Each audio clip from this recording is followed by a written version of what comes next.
fake drip anime in the contract between gangsters and nerds.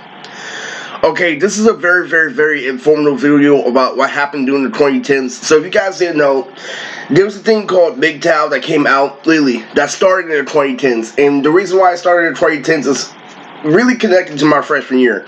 Not to me personally, but to the government as a whole and how they were dealing with situations.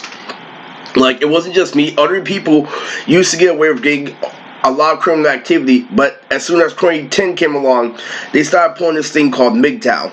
And what it was is literally, you know how you could have common ground where a girl, where it's understanding, MGTOW, one little misunderstanding, one little misword, and though she has the right to call police, she has the right to do this and that, all because we're blaming her being a fragile woman instead of her being down to earth as a human. And literally, and that's why we have to be unrealistic standards, and that's why we can't really talk to them like literally they're intellectual anymore. I have to talk to them like they're a doll on TV and shit, because they don't know right from wrong, because we live in a generation of literally education with no common sense. And so literally, and then we get nerds and literally say, what's the whole point of common sense if you can have education? And common sense is how you get to a girl.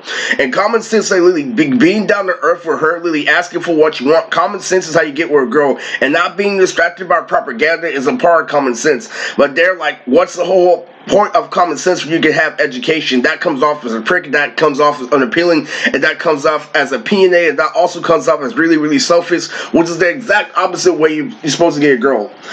A girl isn't like Lily. It will be a take it or leave it attitude to a certain extent, but Lily, take it or leave it attitude isn't how you gotta deal with a girl, but it is a way of being positive. Like Lily, you give yourself the best shot, and then Lily, you say take it or leave it. And then they're gonna try to say that you're a sleazeball. They're gonna try to say that you got her emotionally attached to you, just did, when really you were just going by rule book, and you gave yourself the best chance to win, and you saw that she wasn't interested, and you backed out.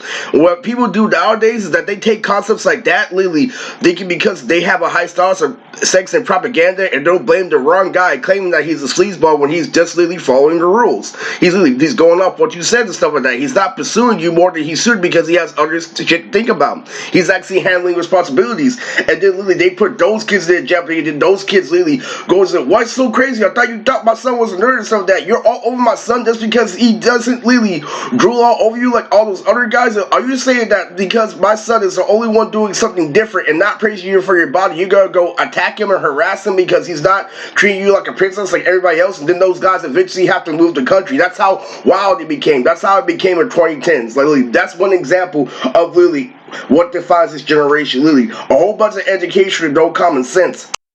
So let me get into my portion of this video about how the economy affected my personal life. There may be some stories that other people may share about how the economy affected them, but this is personally for me because I only, nobody controls the world. I only control a specific aspect because I put a lot of work in, and that's only one subject, Japan. Japan and anime, like, literally, that's just one subject. So regarding that one subject, because it affects everybody, we all have different experiences, we all have different experience, when it comes to paying bills and stuff like that. So like, literally, what happens is this is if you go watch my last video I uploaded, go watch all the links, and Sabo, right? Arrow, what happened season 3 after I faced Sabo and I was trying to get good season 3? I'm gonna tell you what the media did. So first of all, let's go straight up cold turkey. The Arrow was famous the moment I dropped the Sabo battle, and what they were trying to tell the Arrow the whole time is Tokyo Ghoul came out the summer where I faced Sabo. Literally 2013, 2014, 2015 is when they started making ARL custom anime, but they didn't even know it was ARL, because you know why? The way that they presented it. So first thing they came out with after me versus Sabo, and season 3 of the Arrow starts. So go check the first upload of Arrow season 3 on the Animation Rap League channel, and go look up the dates of Akame ga Kill, Madaka Box, and Kill la Kill, and many others. This is what defines the crazy generation. These are shitty fucking anime. Do you know how I went through a phase where I used to watch slice of life anime just for the drip, and then it turned out to be something better over time because I had to accept the situation?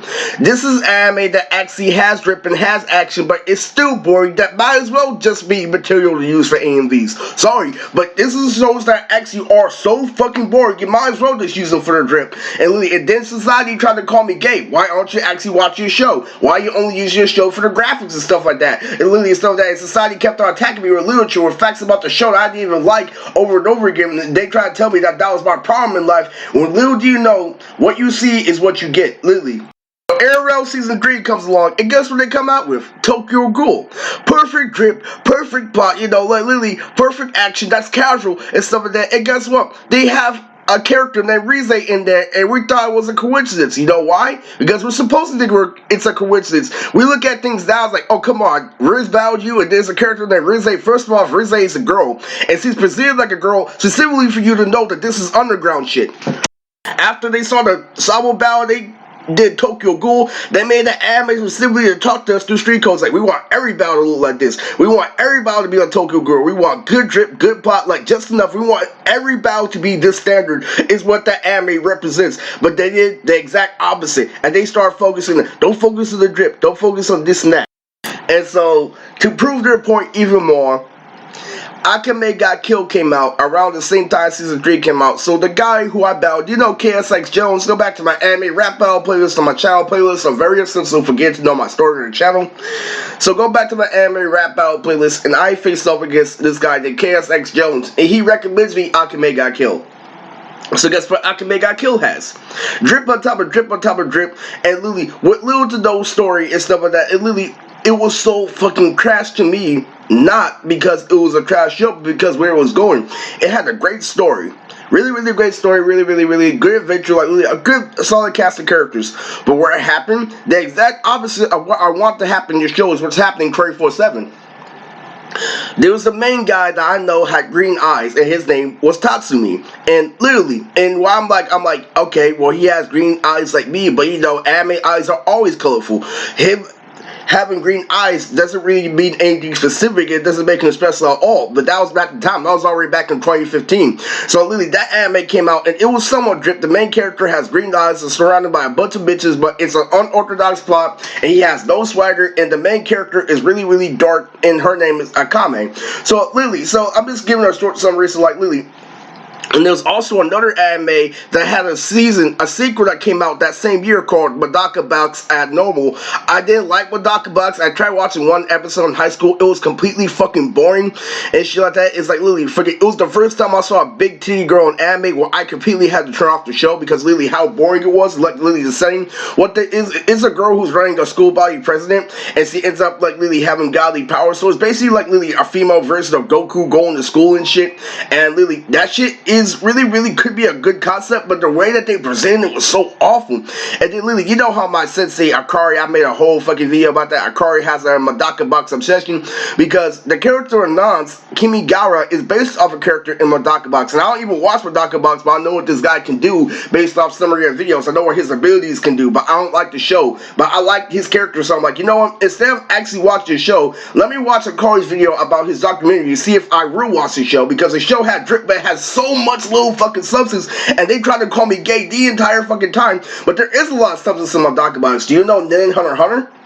Madoka Box has a complex fucking system. What they did was they focused on getting the fans interactive in a way that I wouldn't be involved. Like literally, we're gonna give these nerds excuses to keep watching the anime, but they won't give me excuses to keep watching the anime. Like, I'm struggling, wondering if girls like me or not because of Julius Quirky, because of all these big signals. Why is Kimmy saying this and that? Literally, fucking, why am I so handsome? Why am I not pulling fucking girls? This and that, literally. And they made anime cool for, and they even added Kill la Kill, which Cousin Chips love, but literally, Kill la Kill gives nerds an excuse, because what would happen if I told you that literally that Kill la Kill looks mature, but it also has some drip elements to it? So what would happen if you got somebody who is uneducated, who wanted to pretend to be in the anime community, and they say, hey, instead of actually watching Kill la Kill, I want you to put this character as your profile picture when you go on Skype, Discord, any internet chat. I want you to put this Kill la Kill character as your profile picture. I want you to say a whole bunch of random shit that sounds political, but really doesn't mean shit, but like the way you structure it makes them force you to consider it to be political. What if I told you I can show you this and you don't even watch Kill la Kill and everybody's gonna think you're mature?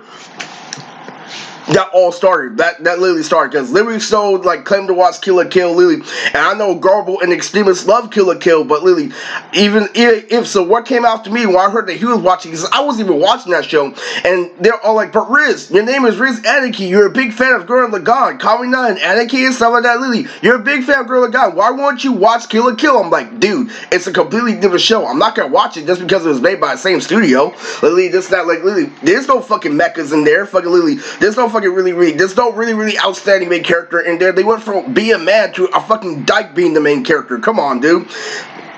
And Lily, and that all symbolizes female empowerment and this and that. It's actually a pretty good story. Yeah, Chip likes it, it's cool, but Chip is a grown-ass man. And I was struggling through hormones at the time when Chip recommended that show for me. So you gotta understand, that's a whole lot to say about life. That means there's a lot of missing holes there. That means what keeps you watching it, I'm not aware of. And that is when, Lily, we have this big complex journey between me, the Curl Roads, and the ARL. Lily, somebody who, Lily, had a business that turned into a tribe because he didn't want to adapt to society, is somebody who's continuing to adapt to society. He says, there's no hope for you. Join your tribe.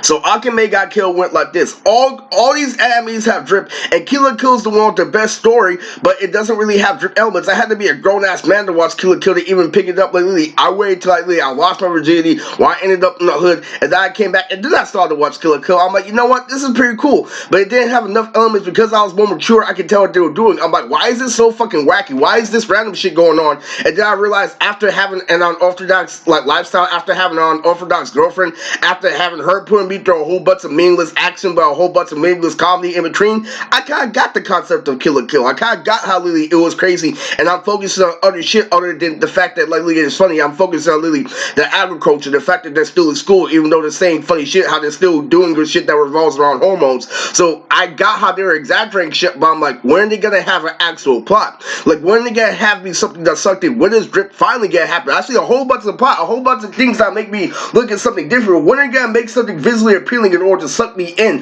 to force me to watch it? And that may sound rude to you, but when you're giving me a whole bunch of grunts, I'm looking for at least one thing that's pretty, and you're trying to say, well, you can't expect it because that's what the show's about. Alright, well then I have the right to not watch that show. And Lily, but you can't call that person immature because he's not willing to accept that answer. You can't let a girl watch paint dry forever. You can't, Lily. Now, if you're really into painting and stuff like that, even though this isn't true, what you can fucking do, if it's another context, is like, you see how every drop is a different shape? You see how, like, Lily, some shapes, some paint drops, like, Lily, molded to others and make bigger paint drops and shit like that, and then some of them, Lily, and then that big paint drop, Lily, has two drips that drag down, Lily, like a child, Lily, giving birth or something. There's so much shit you can create, Lily, where a concept like that, Lily. Oh, what if I tell you, Lily, watching paint dry makes the drips comes in various shapes and sizes to a point where you can create timelines and story out of them, because that's what you can do with lore. And Kill la Kill has tons and tons and tons of lore, but when you're trying to get at girls, you're trying to make things present. When you're giving her a presentation, you have to make it like give a trait, especially if you're a teacher. That's an educated aspect, Lily. When you're giving her a presentation, you gotta make sure you have something to bring their attention and then inform. You get what I'm saying? When you're supposed to teach, you're supposed to inform and entertain at the same time. You're supposed to fluctuate in between in order to make sure that they're paying attention. You get what I'm saying? And when a show is subjective, you have the right to walk off. What happens if they try to hit you with the exact morals that you're missing at that show? It's like trying to get a popular girl. You're trying to force a popular girl to read Harry Potter. Harry Potter is very mature and stuff like that, but you have to understand that she's a popular girl. That is way more mature understanding that she's not gonna get into Harry Potter out of nowhere, and you have to slowly graduate herself to Harry Potter. In order to get a hood girl like Harry Potter, you have to present it like this. You gotta get a Mexican guy who wears glasses, who has a scar on his face, that's gonna resemble Scarface, Lily, and stuff like that. But Lily, that's how I got into like Lily real life shit, because they started talking about Dragon Ball Z, but they started to go a little bit more intricate into it, and they started to go to how Dragon Ball is actually related a lot to reality itself, and how Lily, how you can do a lot of shit, and how they use real life examples and shit. That so what Lily? So what would happen if you had a kid with a scar on his face that wore glasses and stuff like that, Lily, who punked somebody in school by learning martial arts, and then he comes up to a girl, it's like, I like how you beat that guy in a fight. He's like, you you wanna know where I learned that from? There's this book called Harry Potter where this nigga looks just like me, Lily. That's how you introduce a girl to something. And Akame got killed did the exact opposite of what I wanted. My favorite character was Shield. My two favorite characters were Shield and Nine from Akame got killed. And Shield was the first girl to die. I'm like, what? Well, so you give me this drip, you give me this somewhat good plot, and literally we come to a point, and my favorite character dies first thing. But check it, in the anime, they already said that it was a dying anime. Dying was a theme of the show, and each and every one of the members are going to die in the show. But my favorite character ends up dying first. It's shit like that. So they start hitting you with literal definitions like stories are supposed to make you feel things. They're supposed to make you feel impactful. What you want to happen might not always happen in the story, but what if it happens first thing? Aha! And then I realized that there was a catch. And literally, they're trying to say that is a little tradition that you can make an excuse, but not for that scene right there, because I can come back with even bigger constructive criticism if I'm an actual critic. So guess what happened? Literally, they didn't give me credit for being a pretty boy, so literally I had to sit back. I had to learn how to actually be a nerd, literally 100% correctly. And literally, you get what I'm saying?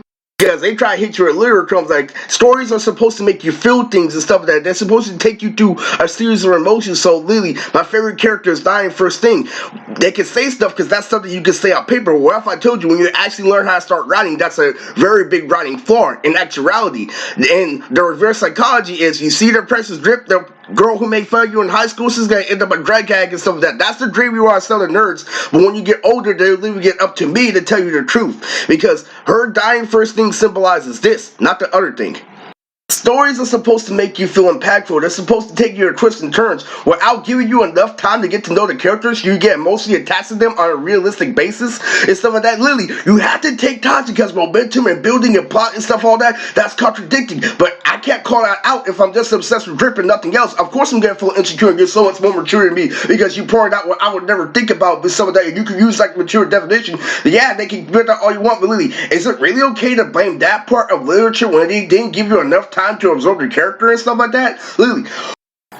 And Madoka Box has a really good power system and a really good concept of female Goku going to school, still going through female struggles and stuff like that, but they presented this such a fucking stupid way to the point where she comes off as a Mary Sue. And a Mary Sue, if you don't know what a Mary Sue is, go look up Mary Sue on the Urban Dictionary. And Mary Sue is basically a perfect girl character who represents every single female, literally just trying to say that females have no fucking flaws and shit like that. I'm like, no, and stuff like that, literally. And they present it in such a bad way, so they give you amazing concepts, but they make it unwatchable, and they don't give you enough drip to stay through. And literally, but they will if you have a side game like Pokemon on the DS to play. You get what I'm saying? If you're actually into anime all the way, you may be ever like, if you accept not getting pussy, then literally you can literally look at other aspects of that, especially if you come from a good family. But what if you come from literally a dog family like mine, literally? What if you're obsessed with pussy growing up because it was presented to you ever since you've been a little kid, and you literally, and you're trying to watch Madoka Box and you see big titties on the screen, but you see her not saying anything, and it's still boring you. You know why? Because you put me in a general setting. You gave me something that I couldn't believe. Like literally, there's no way this fucking disco with big tits is that humble going to school. That's literally physically impossible. A girl with that big of a rack has to have some ambition somewhere. It's not gonna be come cool collect first thing in high school. That's on a realistic basis. I can feel that. And like what they do is they make sure that the vibe is off, but the lesson is there. They don't give you a vibe. So literally, they make sure it's as boring as possible. So like it's just the lesson and nothing else. So literally, whenever the vibe is there is when I keep watching, and then it's a buzzkill like when Shield dies. But whenever the vibe isn't there is when they have something that nerds can expand on, like debates about how the powers work later on. Because Madoka Box has a really good power scaling system. So the hobbies outside is enough for them. So like literally, they give the nerds just enough vibe to get through the like literally the so-called mature part, but they make sure it's a train wreck for me to figure out what the fuck's the point of all this. And that's what you call fake drip anime.